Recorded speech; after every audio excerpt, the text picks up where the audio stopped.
Never Fade Away, de Mike Pondsmith.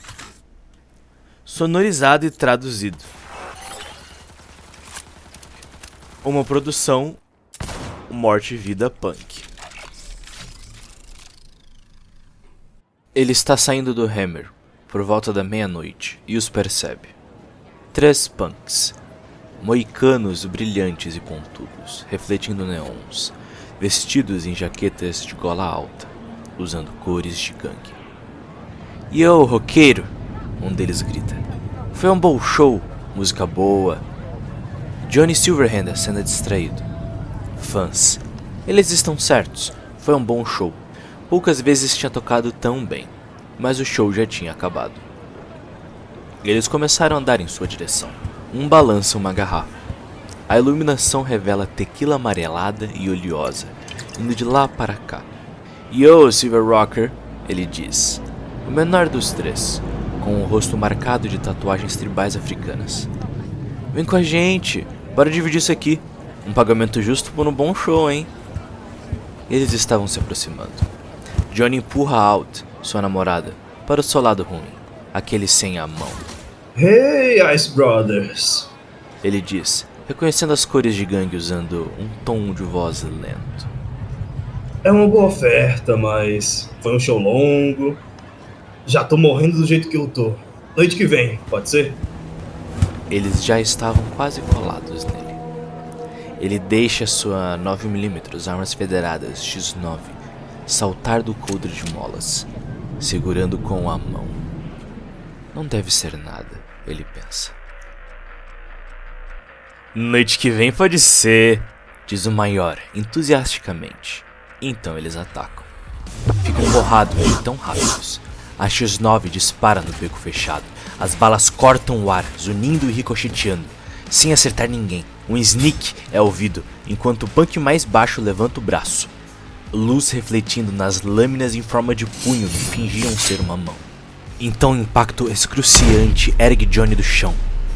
Sangue espirra no concreto molhado. Silverhand é jogado no chão, ouvindo algo quebrar dentro dele.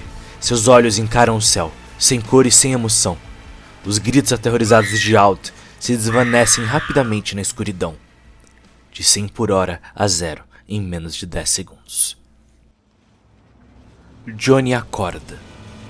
Tem algo parecido com um vidro quebrado em suas entranhas.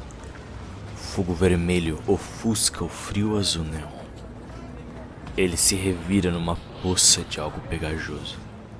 Sangue dele. Um gato salta de uma lixeira, fazendo um caminho cuidadoso ao redor de seu corpo. Um gato esperto, um sobrevivente, não vai se envolver.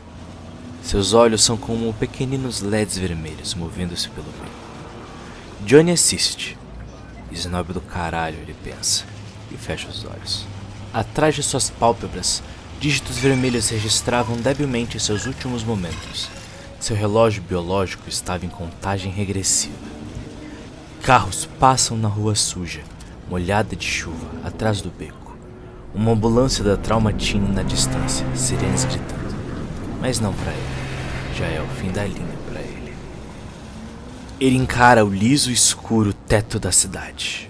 Lá em cima, o cintilar de um relâmpago distante interagia com o brilho rosado e actínico das luzes da cidade. As estrelas parecem pintadas. Um caça vertical passa, suas gigantescas hélices rasgando noite adentro. Johnny tenta alcançá-lo. Ele consegue ver a mão esticada em direção ao céu. Brilhante, o super cromo piscando de volta para ele. A mão, que é a sua marca registrada, se fecha num punho cromado, os servomotores estalando um a um. Ele golpeia os buracos em sua barriga, ficando sem ar com a dor súbita. De alguma forma, ele fica de pé, cambaleia até a passarela. Ele apoia o seu rosto febril contra os frios e molhados tijolos. Uma decisão é tomada. Ele não vai morrer. Eles vão morrer. Ao fechar seus olhos, ele avança em direção ao borrão de carros passando. Algo o para. Mãos o seguram firmemente. Silverhand tem força suficiente apenas para abrir os olhos. Tem um rosto olhando intensamente para ele, magro e com barba. Deus do céu. O rosto diz. Eles realmente te pegaram, não foi? E tudo fica escuro. Centro de trauma. Alguma coisa estava gritando quando Johnny acordou. Ótimo. Pelo menos enquanto não era ele gritando. Deve ter perdido a viagem de ambulância até o hospital, mas aqui no centro de trauma pôde ouvir o som de motores de jato. É isso que está gritando. Fica mais alto e mais alto enquanto o ambiente se enche de ar quente e cheiro de ozônio. De sua maca, ele consegue ver o pesado AV girando em seus rotores e subindo. O barulho se afasta e ele pode ouvir gritos reais ao redor dele. Casualidades dos tiroteios regulares da cidade. O médico remenda ele de volta. O mesmo médico que instalou seus olhos transparentes da Kiroshi, sua mão prateada, sua marca registrada. O mesmo doutor que plugou ele na interface e instalou chips de software na parte de trás de seu crânio. Johnny considera colocá-lo em sua folha de pagamento. Instrumentos microcirúrgicos cortam suas entranhas perfuradas, dilacerando, limpando e preparando o local. O médico costura-lhe 1 metro de intestino brilhante e molhado, crescido de um tanque. Junta os buracos com músculos e peles sintéticos. Usando um injetor hipodérmico, aplica acelerantes, cura rápidos, endorfinas e antibactericidas. Os pontos microscópicos ficam marcados, enquanto os dentes cerrados de um mini fechador junta a carne tão bem quanto era originalmente. Em um mês ou 2, não haverá nenhuma cicatriz. Uma salva de palmas para a tecnologia moderna. As mãos do médico são rápidas e se movem com certeza. Ele já fez isso 1000 vezes. Ele tem sotaque alemão. Ah, Johnny, ele disse de novo e de novo enquanto trabalha. Acima de sua cabeça, as lâmpadas esterilizantes pareciam olhos multifacetados de inseto. Johnny, quando você vai parar com isso? Diz o doutor. Quando acabar, pensa Silverhand, em meio da névoa de endorfinas e anestésicos. Johnny, diz o doutor entristecido. Silverhand é um segundo filho para ele. Seu primeiro filho foi o melhor amigo de Johnny. Seu primeiro filho foi morto numa guerra corporativa 8 anos atrás. Ninguém deveria perder mais de um filho numa vida. Valeu, pensa Johnny. Te devo uma, de novo. Seu benfeitor do beco chamava-se Thompson. Um sujeito magro e esguio, vestindo um sobretudo revestido, 3 números maiores do que ele. Nenhum hardware à mostra, mas uma minicama untava sua cabeça com um suporte que parecia um fone de ouvido grande demais. Um microfone próximo de sua boca. A própria câmera vinha do lado direito de seu crânio e cabeava para dentro de uma ciberóptica brilhando verde claro. É um mídia. Um time de cameraman e repórter em um homem só, diretamente transmitindo para alguma corporação no final da linha. Hey, Rocker, ele diz, inclinando-se sobre a mesa enquanto Silverhand recupera-se debaixo dos raios esterilizantes. Pronto pra uma vingancinha?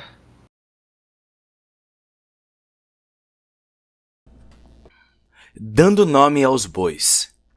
Johnny puxa uma camiseta vermelha. A camiseta tem o logo da sua última banda, Samurai.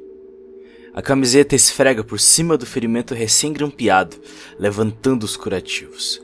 Ele xinga em japonês. Puxa uma jaqueta revestida por cima dos ombros.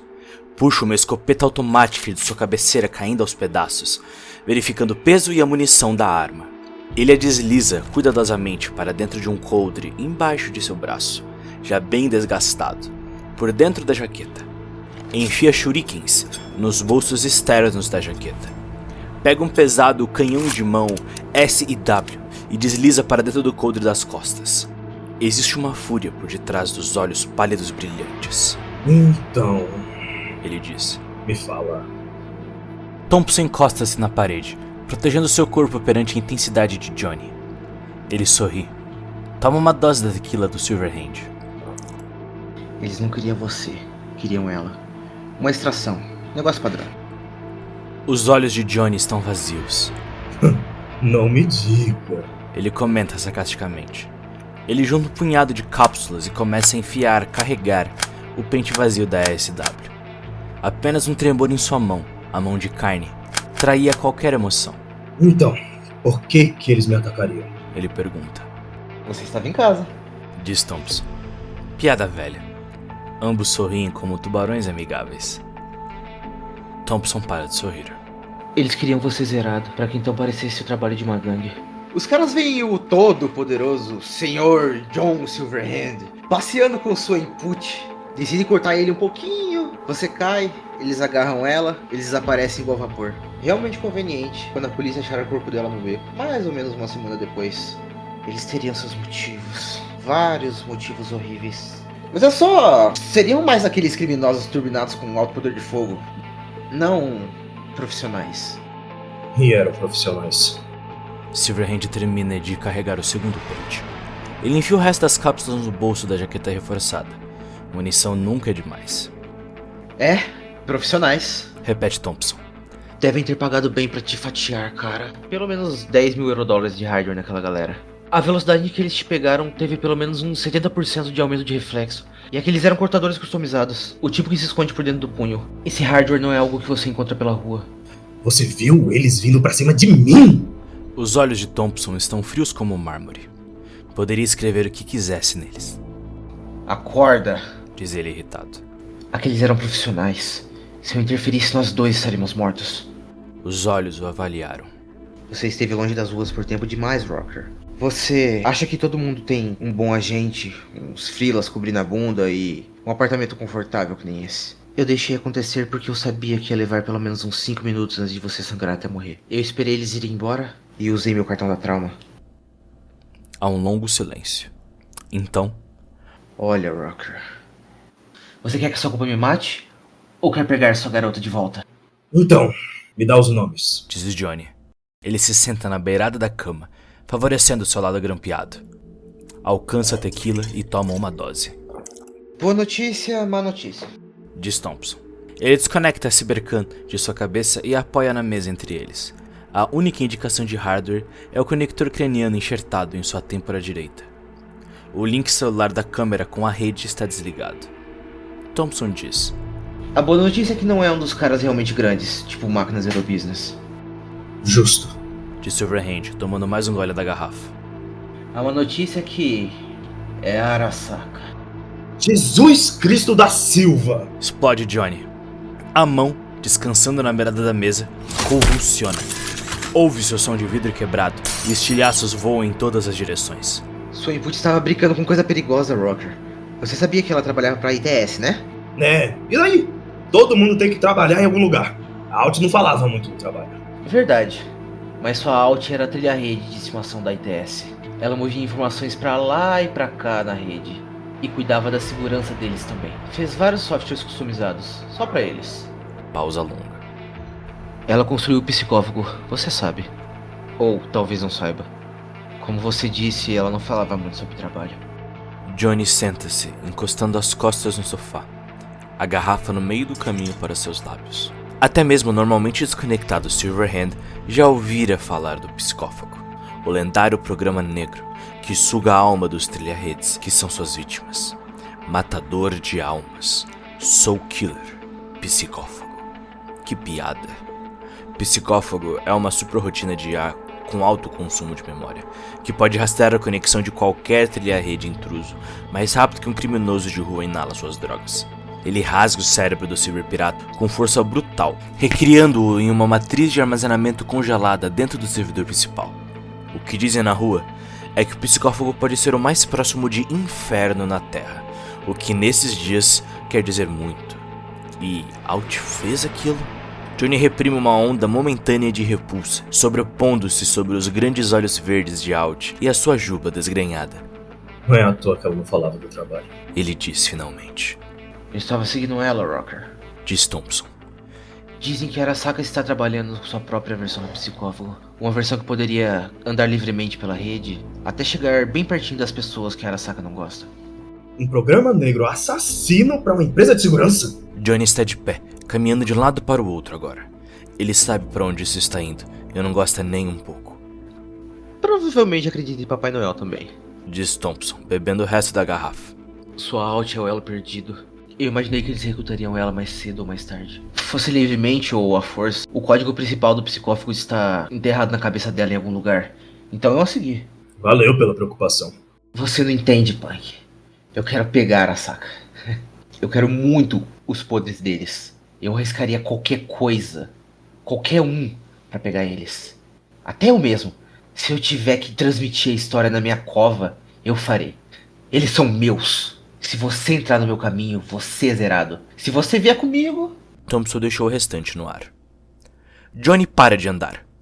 O quarto fica imóvel. Apenas a mão se move, como se fosse uma coisa viva. Juntas de metal prateado clicando, bobinas unindo, minúsculos pistões subindo e descendo numa simulação de pulso. A mão vira Johnny para encarar o mídia. Faz ele dizer: Quanto tempo a gente tem? Thompson sorri com o canto da boca. Quanto tempo vai levar pra sua input escrever o psicófago? 1 dia? 2? Johnny se vira, apanha as chaves do Porsche. Você é chipado pra uma arma inteligente? Ele diz. Thompson alcança seus pés, puxa uma bolsa de nylon longa e preta. É funeral de assalto. Ele diz, se levantando. Eu estive na guerra. Gostava de chumbo. Muito chumbo.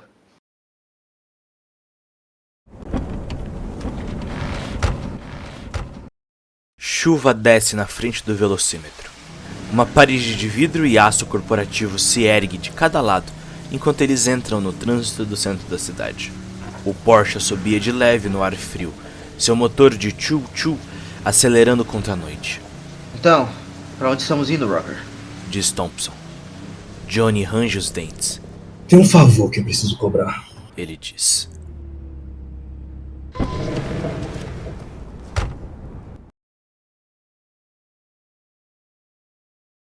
Rogue e Santiago. Rogue odeia o Atlantis. Ela o frequenta porque os contratos são bons e as recompensas são fáceis. Corporativos buscando assassinato rápido, mídias e trilhas buscando trocar informações, canais com armas, armaduras e trabalho de contrabando. Mas o lugar traz memórias ruins. Ela só vem aqui porque Santiago insiste nisso. Não deixa cacas pessoais ficarem no caminho dos negócios. Sabe muito. Suas costas encostam na parede da cabine. Seus olhos escondidos sob os óculos escuros escaneiam o cômodo como câmeras de monitoramento. O que ela não pode ver é visto por seu parceiro, Santiago, do lado oposto da cabine. Seus ombros largos são cobertos por uma jaqueta de revestimento pesado. Parece uma montanha carrancuda. Ele não é o tipo dela, mas ele a quer. De alguma forma, eles conseguiram fazer isso funcionar. Da mesma forma que fizeram funcionar o seu estilo de combate e divisão de espólios. Mas ele continua nutrindo esperanças. Nômade idiota. Então, ela se vê de frente daquilo que temeu nos últimos 2 anos. A razão dela odiar aquele bar de merda, odiar aquela cidade de merda. Johnny Silverhand entra no Atlantis. Ele ainda tem estilo, ela pensa, enquanto ele atravessa as grandes portas de latão. Cabeça erguida alto, uma luz convencida em seus pálidos olhos vítreos. Depois de todo esse tempo, Rogue ainda não consegue decidir se o quer ou se só quer matá-lo. Ele cruza a sala até ela, como se fosse o dono do lugar. Um comentário com um velho amigo aqui, um sorriso para um fã ali, uma encarada significativa para um trombadinho potencial. Então ele está de pé, na frente dela. Rogue. Ele diz, como se nada tivesse acontecido. Preciso da sua ajuda, Rogue. Sua voz é urgente, magnética. Vai pro inferno. Ela responde calmamente. Do outro lado da cabine, ouve-se um som suave enquanto Santiago desliza uma mão para Minami 10 em seu colo. Johnny se aproxima, inclinando-se. Olha, Ele diz. desculpa. Eu sei como você se sente. E eu não faria isso se tivesse qualquer outra escolha. Ele puxa uma cadeira e se senta, com o apoio contra o peito, encarando-a. Foda. Ela responde acidamente, como se não se importasse. Ela torce para que a voz soe mais firme do que seus sentimentos. Você me deve uma. Ele diz, sua voz ficando mais intensa. Por Chicago, você me deve pelo menos uma. E não é como se eu não fosse te pagar. Eu tenho grana. Mas quanto? Interrompe Santiago. Johnny vira seu rosto para ele. Na rua, ouvi dizer que vocês estão fazendo 5 mil por noite. Eu pago o dobro. Os olhos de Santiago sorriem em seu rosto sombrio. Ele coça o queixo proeminente com a sua mão livre. Sua parceira realmente odeia esse cara, mas ele é famoso, tem crédito. Isso conta bastante no mundo de Santiago. E quanto tempo? 2 dias, no máximo. Eu preciso de uma extração. Eu não vou esconder nada. A gente vai mexer com a Arasaka. Uma pausa longa. Eu vou entender se isso for muito pra vocês. Santiago cerra seus olhos. Na rua, a equipe deles era conhecida como a melhor. Quem esse idiota pensa que é? E então o Nômade percebe que está mordendo sua isca. Silverhand tinha armado para ele. Se Santiago disser que não, isso seria o assunto na rua já de manhã. Se ele disser que sim, Rogue teria que dizer que sim também. Rogue estava certa. Silverhand é um desgraçado. Santiago ri. Ele conseguiria derrubar esse punk com uma mão atrás das costas. É, mas vai te custar 30 mil, Rocker. Feito. Santiago sorri mostrando os dentes e aumenta a aposta. E você vem com a gente. Ele termina. Do seu lado da cabine, os olhos de Rogue fustigaram seu parceiro. Ela objetaria, mas a regra do jogo é: não deixe cacas pessoais ficarem no caminho dos negócios. Quando Johnny falou de grana, para Santiago, começaram a falar de negócios. Feito, diz Johnny. Ele está se esticando por cima da mesa para apertar a mão do grande nômade quando uma longa sombra se projeta sobre a mesa. E então mais uma. Ah, Sr. Silverhand. A sombra maior diz, se inclinando para a frente. Johnny pode ver o LED vermelho subindo atrás de suas ópticas, formando uma mira enquanto ele levanta sua arma inteligente. Rogue reage, seus reflexos chipados pulando para a sobrecarga. Sua mão é um borrão se erguendo da mesa. O punho fechado esmaga o nariz do Freela para dentro da cara.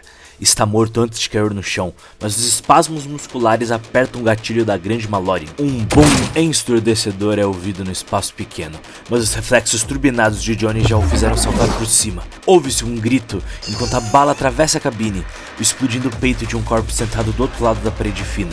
A outra mão de Rogue dispara uma auto-mag silenciada por debaixo da mesa, rasgando o Freela menor ao meio. Santiago se joga no chão. No bar, 3 figuras com jaquetas enforçadas se levantam, armas em mãos. A Minami 10 de Santiago cospe uma rajada curta. Os sujeitos se jogam no chão. Um deles tropeça em direção à janela e cai para fora, acompanhado do que pareceu o som de 100 lustres se despedaçando. Thompson puxa sua FN Hall com indiferença estudada, apontando para os 2 restantes, caídos no chão. Peguei. Ele diz. Johnny chega até o piso do bar, arma erguida e olhos escaneando os cantos. Clientes mantêm as mãos longe das armas. Todos agem naturalmente. O Freela esviscerado no chão resmunga alguma coisa. Costas com costas, os 4 correm para fora do bar. Fugitivo. Estamos marcados. Suspira Rogue ao chegarem à calçada. Devem ter rastreado meu cartão da Traum. Resmunga Thompson. Acho que eles queriam terminar o trabalho. Galera legal essa que você arranjou, Rocker. Eles alcançam o Porsche bem a tempo de ver a sombra de um AV4 não marcado flutuar por cima deles. Lixo, óleo e água suja espalham-se enquanto os exaustores do jato acertam o pavimento. Rogue já está abaixada, mirando sua .44 em cima do capô do carro. Acima de sua cabeça, a Minami 10 de Santiago solta um rugido estacato e ensurdecedor. O ponto vermelho da mira laser de Rogue aponta diretamente para a testa do piloto do AV4, mesmo que ela esteja vendo a minigun balançando-se na frente deles. Ela não vai conseguir. O vidro deve ser blindado. Ela não tem nem tempo de ver a sua vida passar na frente dos seus olhos.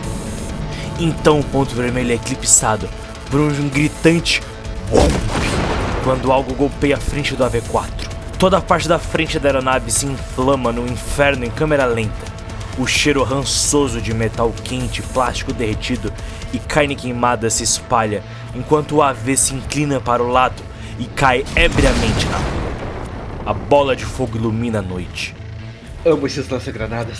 Ri Thompson, abaixando sua FN Hall esfumaçante. A gente precisa dar o fora. Resmunga Johnny de trás do carro estacionado. Rogue olha em seus olhos. Pode ver o tênue contorno vermelho de uma mira tremeluzindo em sua palidez profunda. Certo. Ela diz, já de pé e se movendo. Sua respiração fica presa na garganta, enquanto eles correm de volta para a escuridão. Santiago vai na frente. Ele conhece todos os esconderijos da área. Thompson segue atrás, com a grande FN HAL iluminando o caminho como uma lanterna. Johnny mantém sua SW próximo ao corpo. Seus nervos estão formigando com efeitos de estimulantes. Corre como se estivesse sob efeito de acelerantes. Os becos passam como se fossem borrões. Ele acelera sua noção de tempo. Rogue está cobrindo a retaguarda, e ele pôde ouvi-la respirando às suas costas. Ele diz por cima do ombro para a sombra respirante. Sinto muito, Rach. A voz dela é seca. Nunca mais me chame assim. Ela diz. Nunca mais. Ele continua correndo. Ok, Ele diz depois de um tempo. é justo. Ela para de correr. Ela fala. Por que, Johnny? Por que agora? Não poderia ter arranjado qualquer outra pessoa? Ela ouve o passo de Johnny diminuir à frente. Ele diz. Eu precisava da melhor. E você ainda é a melhor, Rogue. A melhor. Maldito seja.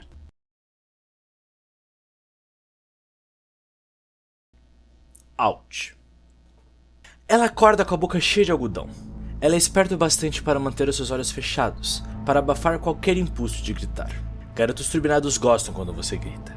Eles gostam tanto que fariam qualquer coisa para fazer você gritar de novo e de novo. Out silenciosamente comanda seus sentidos para estarem em seu máximo. Ela sente-se aliviada de ainda estar vestida e relativamente ilesa. Não é o padrão para esse tipo de criminoso, mas ela não vai reclamar. Sua audição ampliada detecta uma respiração próxima, o estalo de copos e gelo, terminais de computadores. Definitivamente não eram criminosos comuns. Out arrisca-se e abre um de seus olhos, cuspindo o algodão. Um homem alto e magro, asiático, está a observando. Veste um terno caro, acinturado. Um copo com uísque escocês verdadeiro em uma mão, que ele oferece a ela. Bem-vinda, senhorita Cunningham. Ele diz, sorrindo com a boca, mas os olhos congelados. Chamo-me Toshiro. Ele aponta para outro homem, uma presença grande e forte, relaxando no bar. Aquele é Akira, ele diz. Out se senta lentamente, tomando cuidado, seus sentidos amplificados dando-lhe pistas. Sente a ausência do peso confortante de sua pistola plástica, mas ela tem o braço cibernético. Poderia ter um desses pra mim? Ela diz, apontando para o copo na mão de Toshiro. Certamente, ele diz. Um gesto para Akira, e o grandalhão obedientemente se levanta e começa a preparar um drink. Out se surpreende com a graça das mãozorras do homem. Ele se move como um atleta. Ele se move como um assassino profissional. Akira atrasa a bebida, e Out nem mesmo pensa em tentar fugir. Valeu. A bebida esfria as chamas dentro de sua cabeça. Certamente, é o mínimo que podemos fazer para um novo associado promissor. Bingo, ela pensa. Ela foi pega por caçadores corporativos. Legal, ótimo. Ela pode lidar com isso. Aprenda as regras, joga o jogo e vá trabalhando. Depois de uma semana, será igual ir trabalhar nos escritórios da ITS. Então, Ela diz, cuidadosamente. que tipo de trabalho você tem alinhado pra sua nova... funcionária? Toshiro se inclina para a frente, deixando seu drink. Então, ele diz sorrindo. Senhorita Cunningham, eu gostaria que você me falasse sobre o programa que você chama de... psicófago. O sangue dela congela como um grito silenciado. A reunião de anfitriões. Johnny, Santiago, Thompson e Rogue. Eles estão escondidos a 60 metros de altura em uma escada de incêndio enferrujada. Do ponto de vista privilegiado na fachada de tijolos enegrecidos do antigo hotel Marlux, eles conseguem enxergar 10 quarteirões em qualquer direção. Os olhos de Rogue trocam sua visão para infravermelho, buscando AVs e aerogiros. Johnny está observando a rua lá embaixo. Thompson está escaneando o que está sendo dito nas rádios e Santiago está falando. Aê, vamos entrar. Ele diz. Já fazem 2 horas desde o tiroteio. Tá bom, Responde Rogue. mas temos que ser rápidos. Santiago sorri maldosamente. Algum motivo em especial? Levar a bala estraga meu humor. Ela sorri de volta. Além do mais, imagino que eles devem estar vasculhando pela rua agora mesmo, procurando por gente. Estão esperando que a gente tente fugir e estão colocando os melhores para nos impedir. E enquanto eles fazem isso, A segunda divisão fica guardando os escritórios. Como você sabe que estão guardando ela no Complexo Arasaka? Diz Johnny. A mão está em modo de repouso, fazendo testes de rotina. Servomotores clicam e zumbem. Os dedos prateados tremem e apertam com vontade própria. Thompson levanta a voz. Faz sentido. O único servidor grande o suficiente para rodar o psicófago está no edifício principal da Arasaka. Ou lá ou em Tóquio. Não somos um problema tão grande para eles a ponto de mandarem ela voando até o Japão. Valeu. Quer dizer então que a gente vai precisar dar uma cutucada no vespeiro principal da empresa de segurança mais absurdamente paranoica do universo. Considera, Santiago. Cara, você sabe escolher um lugar bom pra diacho pra perder tuas mulheres. Chega! Rogue corta. Eu tenho um plano.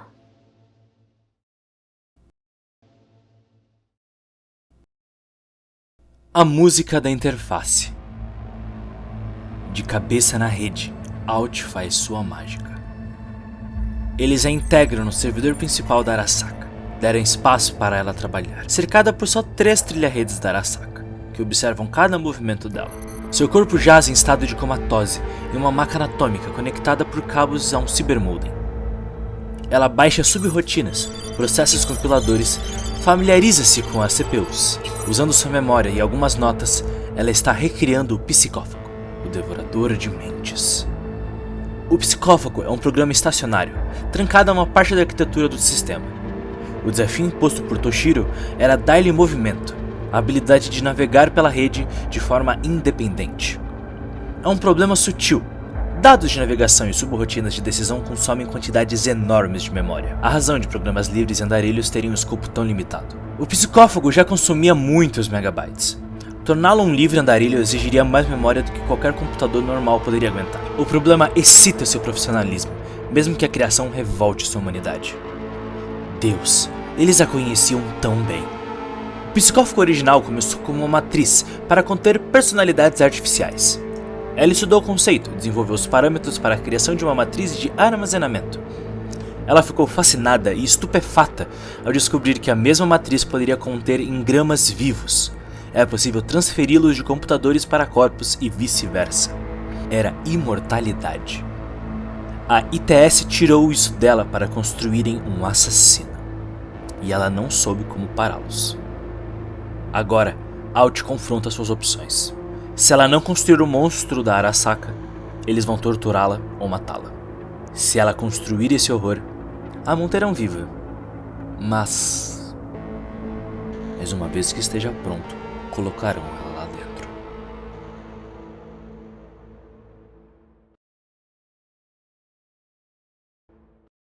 Banda de guerra.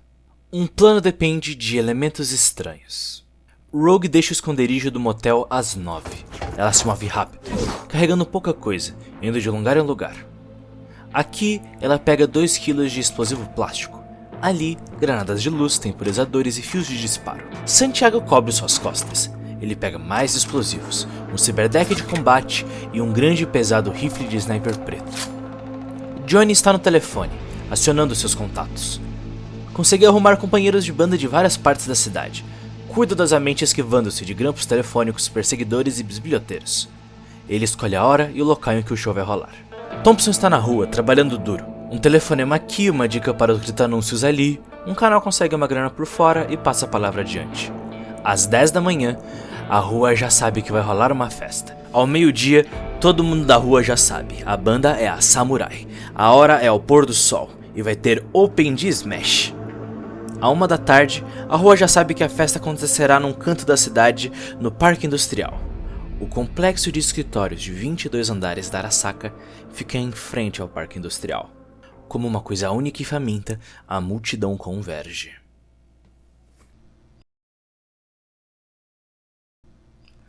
Aprendiz de feiticeiro.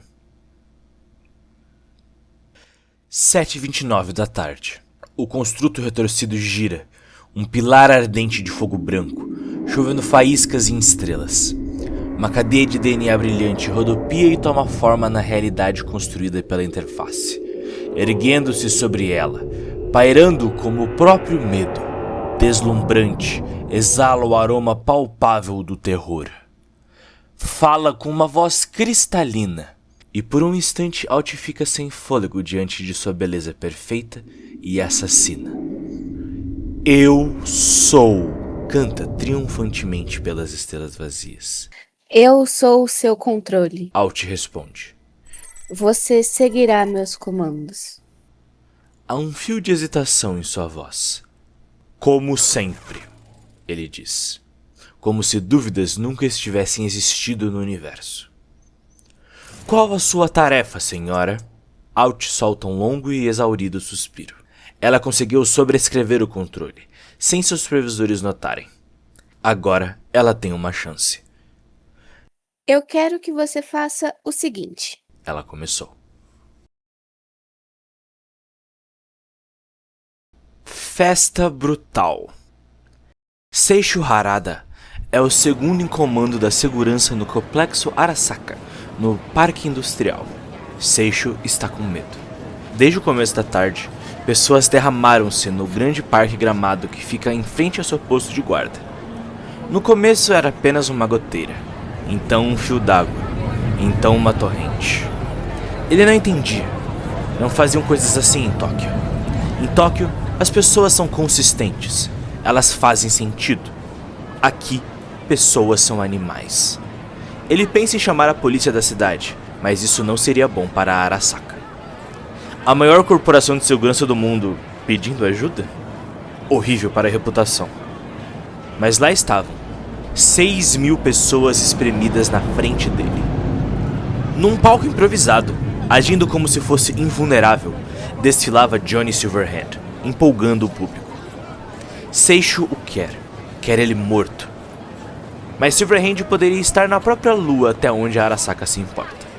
Um único disparo poderia engatilhar um tumulto de proporções inacreditáveis. Seishu consegue sentir a tensão crescendo. Assim como Johnny também consegue. Um fio invisível os enrolava como adversários, encarando-se olho no olho, por cima de um campo de batalha, feito de corpos alheios à disputa. Johnny sorri. Ele está no controle, até agora. A turba está paranoica. Esperam ser colocados para fora a qualquer minuto. Estão sendo bombardeados com rock cromático e metal já fazia 1 hora, e isso os deixava ansiosos e irritadiços. Em clima de gritar, de berrar, de puxar briga. O primeiro idiota fardado que interromper a festa deles vai se dar mal. Era como dirigir na rodovia a 300 por hora. A multidão pula enquanto o primeiro verso se desenrola, adquirindo a coesão de uma coisa só. O baixista assume a linha principal e os dois se arremessam para a próxima parte da música, arrastando a multidão com eles. Os olhos de Johnny escaneiam o perímetro do parque. Em uma ponta, ele pode ver Santiago em posição, no telhado de um prédio vizinho ao Complexo Arasaka. No meio da multidão, Thompson e Rogue estão posicionados, prontos para fazerem a brecha. Tudo o que ele precisa fazer é dar a eles sua chance. A distração. Tudo o que ele precisa fazer é se virar e liderar 6.000 pessoas em frente a uma parede de armas. O momento congela, pendurado no ar como uma morte. Socando sua telestrator surrada para o remoto, Johnny pula para fora do palco, empurrando seu caminho pela multidão. Sua voz se mantém firme no microfone. Poderosa, suplicante, implorante, sedutora. E a enorme multidão segue ele. Surtam ao redor dele, o engolem. A corda bamba era o gume de uma faca. 6.000 pessoas cambaleando à beira de um precipício, gritando e cantando. Fazendo perímetro no parque, a polícia da Arasaka mantém guarda, nervosos, com olhos fixos na multidão. Silverhand avança contra eles, e eles engasgam com a decisão. 20 guardas contra uma parede de humanidade, centrados em um homem cuja voz carrega-os, comanda-os. Um rifle de assalto se levanta, e a multidão, como um cachorro irritado, percebe o pequeno exército os encarando. A cena está pronta. Os guardas estão distraídos. No telhado, Santiago faz mira. Então dá errado. Um dos guardas sem rosto perde o controle. O som estacado dos disparos corta o ar. Mas Johnny já sumiu, indo para trás da horda, que ruge como uma criatura ferida, para depois se impelir para frente, despedaçando-se como uma onda contra os corpos blindados, portas de saguões, veículos de combate, armas, gritos, disparos, a luz estroboscópica da horda desmembrando um guarda com presas de vampiro e garras cortantes, o som de um rifle sniper bem acima do confronto, enquanto Santiago metodicamente localiza guardas e os explode com seu rifle longo nômade. As portas do saguão explodem para dentro, enquanto os 6.000 corpos se esmagam contra elas. Rogue já está lá dentro quando Santiago derruba os guardas na porta principal. Ela se esgueira pelo chão, arremessa uma bomba de efeito moral por cima da mesa para fritar as ópticas da equipe de monitoramento, seguida por uma granada de fragmentação um segundo depois. A explosão ensurdecedora passa despercebida sob o rugido de tufão da aglomeração. Thompson está logo atrás dela, seu equipamento de vídeo e sua FN HAL varrendo qualquer coisa em seu caminho. Ambos vestem jaquetas revestidas, com as cores dos infames miras de ferro, uma gangue conhecida por fazerem trabalhos sujos para Arasaka. Rogue contorna os caminhos em direção aos elevadores, poucos instantes à frente da multidão. Rapidamente ela abre cada cabine, pinta com spray as lentes das câmeras, seleciona o destino e sai de fininho. Na última cabine da fila, ela coloca uma carga explosiva no teto, conectada a um microtransmissor. Este ela envia para o 22º andar, as salas e escritórios da diretoria. Então a multidão enfurecida chega até ela, a arrastando consigo. Thompson aguarda por ela na escadaria. Momentos depois, Johnny aparece vestindo um colete da Arasaka que ele tomou do corpo de um dos guardas. O nome Harada estava escrito no uniforme. Opções. Akira vira-se do painel de segurança. Começou, ele anuncia. Instruções, Toshiro-sama. Toshiro pensa. Foi uma jogada de mestre do Silverhand e juntaram um literal exército de fãs contra ele. Toshiro sofreu um checkmate. Arasaka não pode fuzilar uma multidão com impunidade. Mas há opções. Ele se vira para Akira. Envia equipes para os elevadores. Guarde o topo e a base das escadarias. Mate qualquer coisa dentro das cabines do elevador. Ele olha para o corpo dormente de Alt. Temos o programa, ele diz. Se nos livrarmos do corpo, não haverá evidências. Aparentemente alheia, a Alt conectada se permite um breve sorriso. Mal ele sabe. Os elevadores abrem no 18º e 5º andares. A equipe de fogo no 10º e no 8º dispara uma rajada de chumbo contra as portas. Os elevadores estão vazios. A equipe no 5º é alertada e abre as portas com atenção maior. Vazia. É um truque! Grita o líder da equipe. Para a escadaria! No 6º andar, Johnny e Thompson, ofegantes, alcançam o patamar da escada. Abrem as portas corta-fogo e espiam o corredor. Eles conseguem ouvir portas sendo abertas a porradas, enquanto as equipes de fogo convergem. Eles correm para os elevadores. Puxando as portas até elas abrirem, eles veem no topo do elevador parado no 5º andar. Eles pulam, caindo em cima dele. Thompson reajusta os cabos do motor e eles começam a subir. Rogue pode ouvir os passos correndo atrás dela.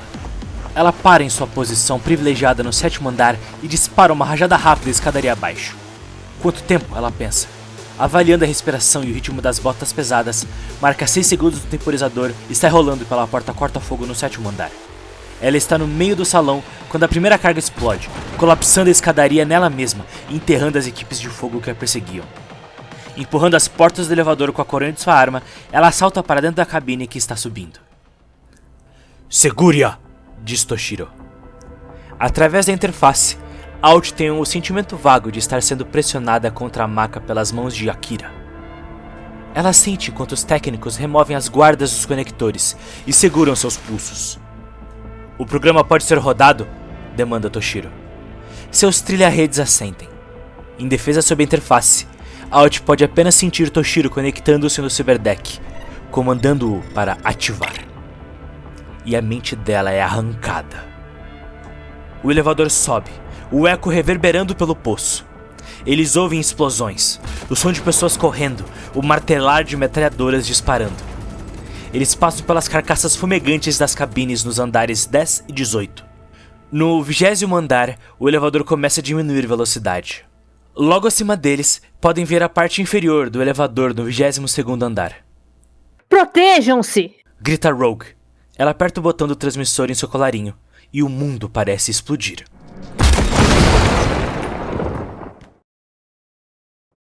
O céu dos anjos. Ela flutua num mar de estrelas. Ao seu redor, a matriz do psicófago rodopia, crescendo pelo espaço imensurável. Alt estica sua mentalidade aprimorada, criando formas e função. Uma fagulha rápida de pensamento, e o psicófago suga a mente de seus 3 trilha-redes guardiões, fazendo seus corpos caírem. De dentro da mente do trilha-rede-chefe, ela puxa os códigos de acesso para os níveis inferiores do servidor. Ela arranca os dados de memória, baixando-os em seus arquivos escondidos pela rede. E 20 milhões de dólares desaparecem da contabilidade, reaparecendo em uma subconta no nome dela. Puxando a assinatura de Toshiro de seu arquivo de conta corrente, ela assina o nome dele com um floreio. Usando os códigos de acesso, ela ativa a câmera da sala. Ela pode ver os 3 trilha-redes deitados, sem sentidos em suas cadeiras. Seu próprio corpo inconsciente estava inerte no console central. Akira move-se em direção a ela. Alt aciona os lasers da sala e o divide em 2. Seu corpo cai no chão com um baque surdo e fumegante. Os olhos de Toshiro se abrem em choque, então se estreitam, enquanto ele percebe o que aconteceu. Parabéns, senhorita Cunningham, ele diz, com uma paródia de formalidade. Parece-me que você encontrou uma forma de escapar de seu tormento. Seu Zaibatsu desgraçado. Ela diz pela interface, como uma vozinha no ouvido dele. Você vai se sentar direitinho aqui, com suas mãos na mesa onde eu possa vê-las. Se você se mover, você vai virar churrasco de laser. Ela aciona o sistema de defesa para travarem nele, preparando para disparar no menor movimento. Depois, ela se volta para o construto do psicófago, enrolando-se ao redor dela, embalando-a para se transferir de volta para o seu corpo.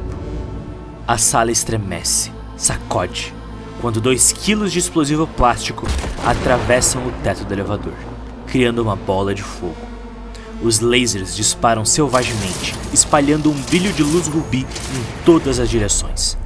Toshiro se joga no chão, derrubando o cyberdeck e cortando as conexões de Alt. Ela se debate violentamente no construto, mas é tarde demais.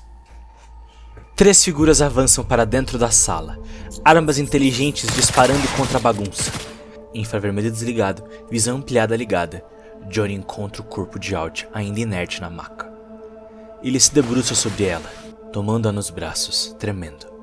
Do outro lado da sala, Rogue desvia o olhar. Ora, Diz Thompson, caminhando pelos destroços da sala até o líder corporativo. o que temos aqui? Tá com cara de sequestro? Talvez até assassinato. Vão te prender por um bom tempo, Toshiro-chan. Sua ciberóptica verde pisca brilhante enquanto ele transmite ao vivo diretamente para sua rede de notícias. Sua cabeça vai da direita para a esquerda no movimento praticado, enquanto ele murmura a linha fina de sua história. A história que ele irá usar para quebrar Arasaka em Night City. John observa o corpo quase sem vida de Alt por um longo tempo. Existe um pulso fraco, mas Alt se foi. Perdida na máquina, aprisionada atrás do cristal. Perdida para sempre. Se foi.